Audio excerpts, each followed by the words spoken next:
2016, a couple was walking up this dirt path on this wooded hillside when they came up to this huge barbed wire fence. And all over this fence were signs saying no trespassing and warning people that what was on the other side of this fence was very dangerous. But the couple ignored these signs and slipped through a break in the fence to the other side. Wow. And just kept on walking. Wow. Minutes later, that couple would come face to face with a monster. But before we get into that story, if you're a fan of the strange, dark, and mysterious delivered in story format, then you've come to the right place because that's all we do, and we upload once a week. So, if that's of interest to you, please offer to do the like button's dishes, but be sure to leave all of the cups and bowls right side up inside of their dishwasher. Also, please subscribe to our channel and turn on all notifications so you don't miss any of our weekly uploads. Okay, let's get into today's story. I'm doing this. Sitting down. Dice roll. Dice roll. Sheesh!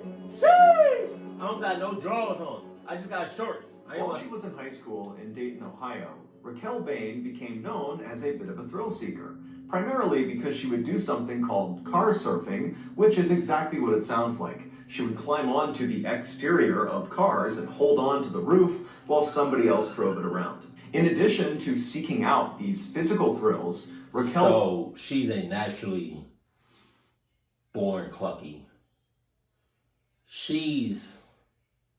Was destined. Oh, excuse me. Oh, God. I had a wild night last night. I drank. I don't usually drink. I drank. Farasha, we've been together for 2 years. She has never seen me drink. And she never seen me drunk. So last night, I drunk. Man, I blacked out. That's it. And I still feel that shit in my system. But I'm cleansing myself out. Best believe that. I rarely drink. But, so she was destined for cluckiness. Born to be a clucky. Okay. Don't you know how you have heaven and hell? What if there's a place for the afterlife for cluckies? Like, you can be born a clucky and not even know it. Like, you could be a good person, but deep down inside you're a clucky, but you have no say-so. Like, you were born into that shit. Like, it would pass down from generation to generation. You got heaven, you got hell, and you got cluck.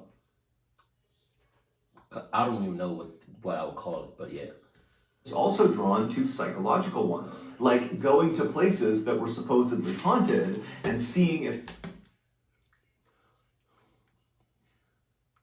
What the cluck? She could spook herself. Following high school, Raquel kind of calmed down and became less of the wild teenager she was known for being, and instead she really focused on building a life and a career for herself.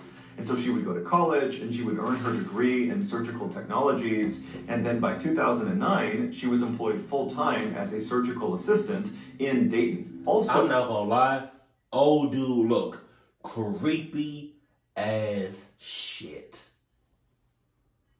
Creepy as shit. He probably a good dude. He probably a wholesome dude.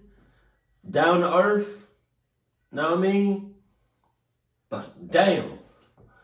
Around that time, she had her first child, a son who she adored. But despite creating this life full of stereotypically adult, mature things like having a career and starting a family, deep down, Raquel was still very much the thrill-seeking wild teenager she was back in high school. But as an adult, she just never had time to go seek out those thrills. So, with that in mind, fast forward to April of 2016. By this point, Raquel is 26 years old, and that month, a very rare weekend popped up where Raquel did not have to work and she didn't have any childcare responsibilities. And so, wanting to take advantage of this free time, Raquel asked her boyfriend, 41-year-old David Nee, if he would join her on a road trip that weekend to Louisville, Kentucky, where Raquel wanted to check out the infamously scary Waverly Hills Sanatorium.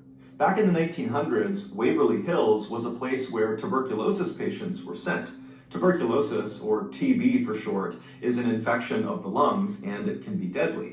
Today, there's a cure for it, but back in the early 1900s, there wasn't.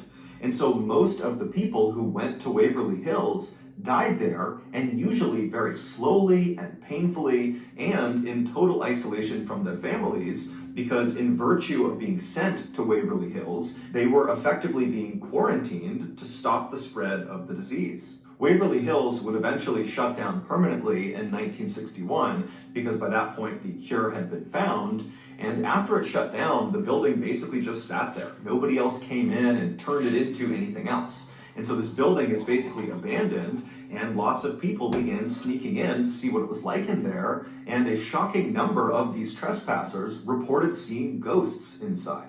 Today, the sanatorium is still very much in the same condition it was left in, but the Waverly Hills Historical Society has stepped in and made it very hard for people to sneak into the building. However, knowing people do want to go in and look around, the Historical Society has begun offering guided tours of the sanatorium. And these tours are given exclusively at night to increase the spooky effect.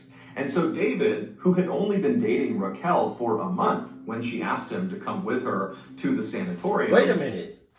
A spooky effect? You add spooky effects to like Halloween festivals or like Fright Fest. People really died in that shit. In this thing, that building. That's not a spooky effect. That shit real. What you talk about? He was not really that keen on doing this. It did not really appeal to him to go walking around this totally terrifying place. But he could tell it was important to Raquel. She was really excited about it. And so he agreed to go. A few days later, on the late afternoon of April 23rd, the new couple left Raquel's place. They climbed into the car and they began driving south. 3 hours later, they arrived in Louisville and they stopped to get dinner. And then after they were done eating, they looked at the time and realized it was only about 6:45 p.m. and the tour they had scheduled at the sanatorium was not until 10 p.m. So they had a few hours to kill. And before David could suggest anything, Raquel already had the perfect idea of how they should kill this time. She told David that earlier that day, she had learned about a spot just outside of Louisville that might actually be more terrifying than the sanatorium they had come all this way to see. And so Raquel wanted to spend these few hours checking out this new spooky spot. This spooky spot was a rickety old, narrow, abandoned-looking bridge called the Pope Lick Trestle. Shit. It's located just east of downtown Louisville in this heavily wooded area. The bridge is about 800 feet long, and at its highest point, right in the middle of the bridge, it's about 90 to 100 feet off the ground. Jesus! And this bridge connects the tops of two of the bigger rolling hills in the area. But the bridge's physical appearance has nothing to do with why it's considered so spooky. The reason the Pope Lick Trestle has become a central part of Kentucky folklore is because locals say there is a monster called the Pope Lick Monster that lives underneath the bridge. It's half goat, half man, and when...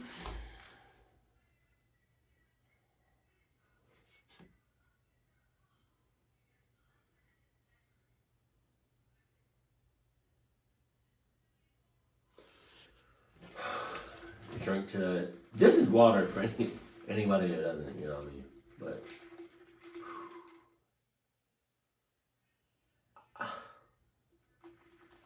what the fuck is that?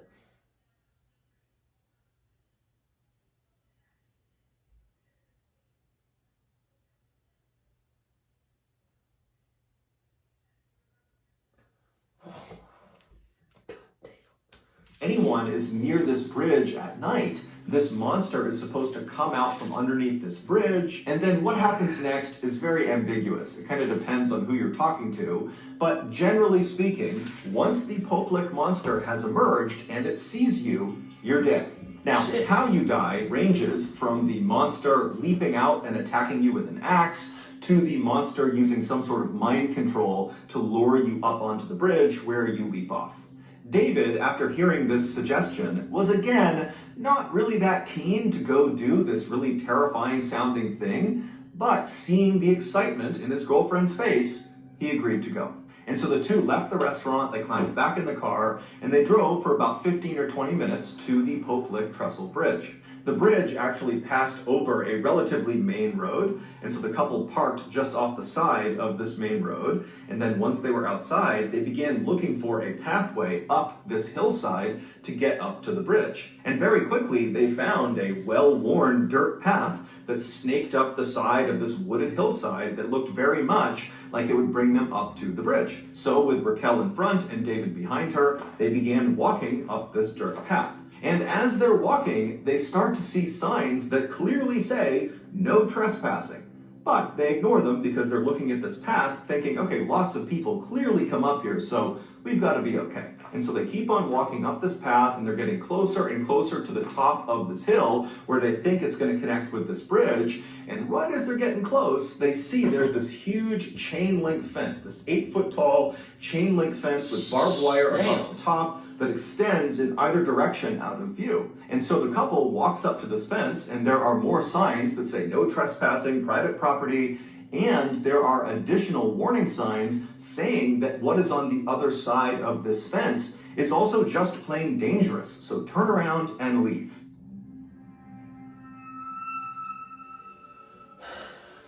Every fall, when the leaves start to turn colors and the weather starts to get cool, people flock in droves to their nearest coffee shop to order a pumpkin spice latte. And every year, when I see this phenomenon occur, I think to myself, how hasn't anyone started a seasonal eel teeth and milk sandwich restaurant? It's such an obvious compliment to the pumpkin spice latte. Well, this year, I decided enough was enough.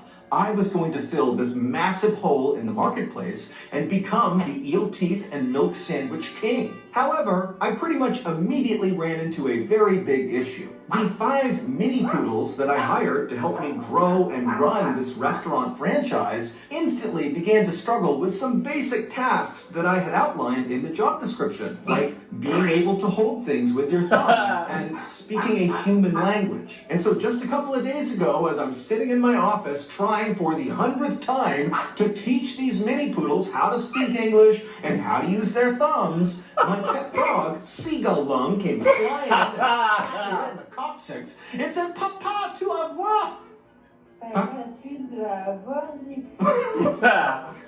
Papa, tu devoir ZipRecruiter, which of course in French means, Dad, we need to use ZipRecruiter. And boy, was old Lucky right.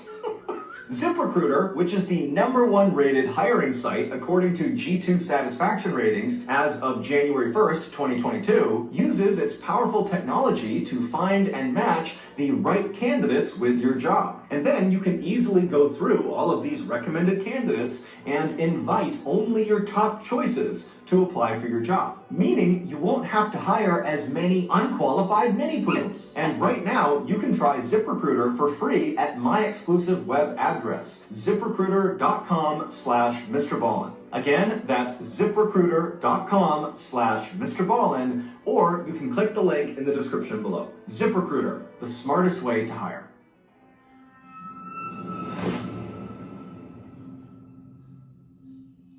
As Raquel and David are staring at all these signs and this fence, they see, not far from the path, somebody had clearly bent 2 of the fence posts and created a narrow gap in the fence that you could slip through. And so from David and Raquel's perspective, that looked like the way other trespassers must have found their way up to the bridge, and so it must be safe. And so once again, the couple disregarded all the warnings. They made their way over to this gap in the fence. They both slipped through, and they kept on walking up the hill. Just a couple of minutes later, they reached this clearing, which was at the top of this hill. And once they were in this clearing, they were able to turn, and they could actually see the bridge. It was only a couple hundred feet away from them. And it was totally intimidating. By this point, it's totally dark out, and from their perspective, all they see is this very narrow bridge that they know is 100 feet off the ground at certain points, and they can see there's no guardrails on either side of this bridge. It would have almost looked like a tightrope kind of extending off into the darkness.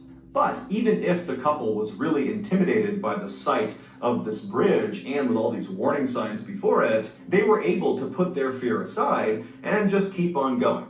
And so with David now in the lead and Raquel behind him, they walked the couple of hundred feet over to the start of this narrow bridge. And when they got there, without actually stepping onto the bridge, David came to a stop. He turned around to face Raquel, and he gestured for her to come stand next to him so they could take a selfie with the bridge in the background. Because David at this point is thinking, we're not going to go on this bridge. We're just going to look at this bridge, take some pictures, and then we'll go. But Raquel... But what you seem to fail to realize is that your whole girlfriend is a clucky. Certified clucky. Born a clucky. I have to fart. You heard it? Ha. Oh, okay, excuse me. Raised a clucky. So you're not about to just take a picture. You're not about to just go through all that, what you just went through to get to that bridge just to take a picture. Nope. Looking at, gesturing to come stand with him, just walks right past him onto the bridge and takes several steps out onto this narrow, rickety old thing. And then she stops, turns around, and gestures for David to come with her and walk across the entire bridge. And David, again, is having his second thoughts, but he sees Raquel wants to do this, and so he agrees to go. After they had walked about 100, maybe 200 feet across this bridge, the two of them just started laughing because it was totally exhilarating what they were doing. Not so much the quest for the Pope-like monster, but rather the very real risk they were taking walking this tightrope bridge in the middle of the night. The couple would continue to very cautiously but quickly make their way across this bridge, and when they reached about the halfway point, when they were at the highest point from the ground, the bridge itself begins to shake. And then from behind them, they hear this loud grinding sound. And so the couple, they whip their heads around and they see there are these two bright glowing lights that are looking right at them all the way on the start of the bridge. And they realize it's a train. When Raquel and David walked up that dirt path and snuck through the fence and reached the top of the hill and could actually see the Pope-Lick Trestle Bridge, they would have also seen the train tracks in the hillside that clearly extended onto the Pope-Lick Trestle and went across the bridge. This was a train bridge. They would have seen that. But it's assumed that the couple, who didn't live in the area and so didn't know much about the Pope-Lick Trestle, it's assumed they thought, well, this is a train bridge, but it's got to be abandoned. It certainly looks abandoned. And there's no way. Like some train tracks, I've never seen a train track that high up before. All the train tracks that I've seen was just like leveled on the ground, on the earth. Probably like a little bit raised up. But like on that, you can't scoot over. You can't like get out the way and still be safe. It literally looks like you have to jump off. God damn.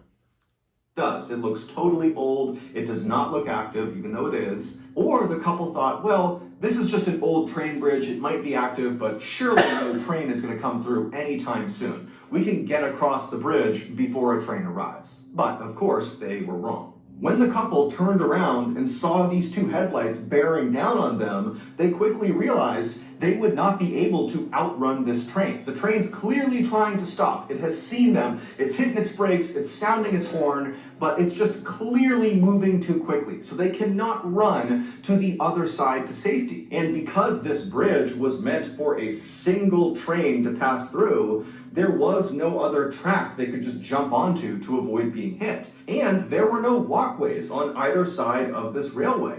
And so literally all they had was the track that this train was going to cross over, and they were on it. And so with no other choices, David yells to Raquel that they have to climb down and hang off the side of this bridge. Now, there were these wooden slats that ran underneath the rails. They ran perpendicular to the rails, and these wooden slats kind of extended off the edge of the bridge on either side just a couple of inches. And so in theory, if you were holding onto the outside of one of these wooden slats and kind of dangling off the edge of the bridge, a train could cross those tracks and not run over your hands or fingers. You would just have to hold on that whole time as the train is rumbling through. And so David, he flops down onto his stomach. Okay, but it's rumbling. I ain't never did that shit before. Just hang on to something like that. Damn sure did not this. So my thing is, if it's rumbling, isn't it going to send vibrations? Isn't it going to shake a little bit? Which is going to cause you to slip? Come on, wait.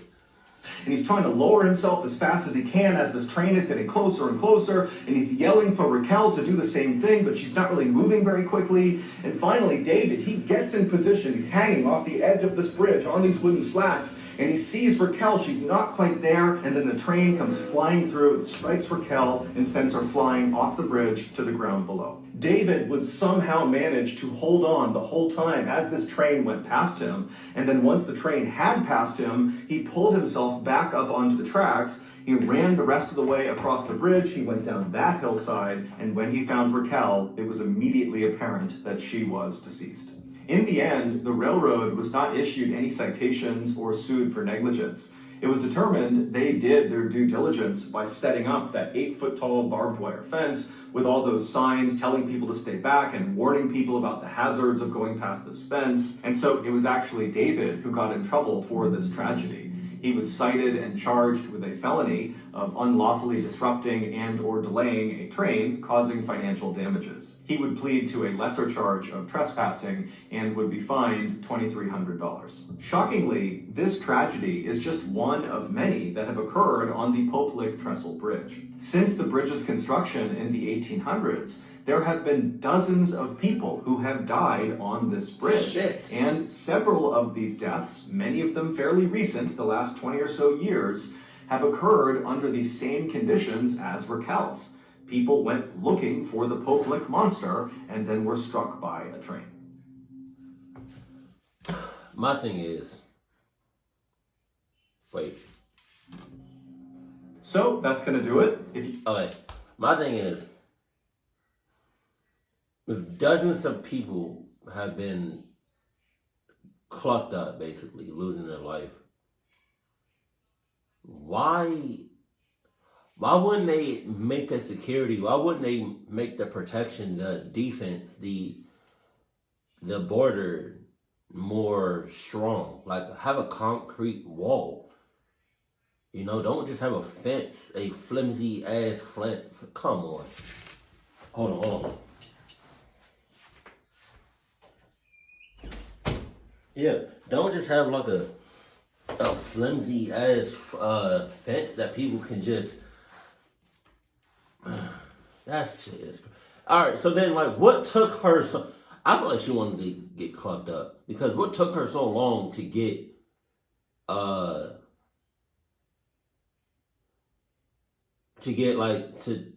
the side of the thing, to get on the side of the train tracks. Cause I'm not gonna say like the dude got there so easily, but like, what the clock took her so long? She wanted to get clucked up. That's all I want to say about that. I don't feel nothing for her at all. She deserved everything that came to her. There was warning signs, red flags out the ass, and there's probably more warning signs and red flags excuse me, out to ass right now, like to this day.